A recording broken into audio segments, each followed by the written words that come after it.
धन धन सतगुरु तेरा ही आसरा, एक कदम परमार्थ की ओर। एक बारी पूज्य परम संत मस्ताना शाह बलोचिस्तानी जी नौहर शहर सेठ दुलीचंद जी के घर सत्संग करने के लिए गए। सत्संग के बाद जब नाम देने लगे तो दुलीचंद जी के पड़ोस में ही एक ठाकरों का घर था। अब दुलीचंद जी के परिवार का ख्याल था कि चलो पड़ोसी हैं, अगर ये भी नाम ले लें तो अच्छा है, साथ ही थोड़ी संगत भी बढ़ जाएगी। तो उन्होंने ठुकराइन को नाम लेने के लिए कहा कि बहुत उच्च कोटि के फ़कीर हैं, आप भी इनकी सोबत में आ जाओ तो अच्छी बात है। वो ठुकराइन दुलीचंद के परिवार के कहने पे आके नाम वालों में बैठ गई।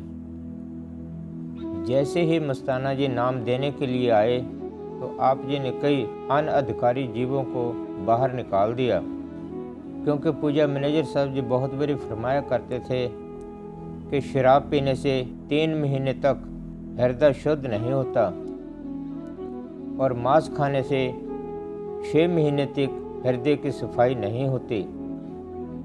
कामिल फ़कीरों की तरफ से दी जाने वाली बहुमूल्य नाम की दौलत मलिन हृदयों में नहीं टिकती।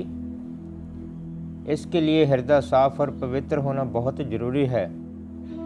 पूजा मैनेजर साहब जी फरमाया करते थे कि शेरनी का दूध सिर्फ सोने के बर्तन में ही डाला जाता है, अगर किसी दूसरे बर्तन में डालोगे तो उसको फाड़ देगा, उसमें नहीं रुकेगा।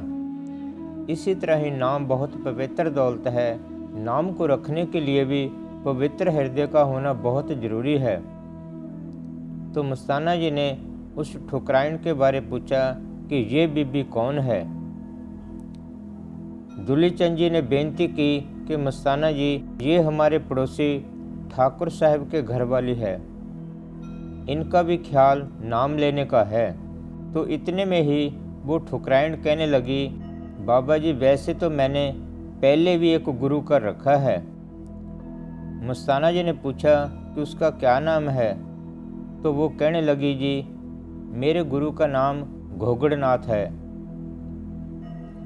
फिर मस्ताना जी ने पूछा कि वो कहाँ रहता है। तो वो ठुकराइन कहने लगी कि बाबा जी वो तो हरिद्वार में रहते हैं।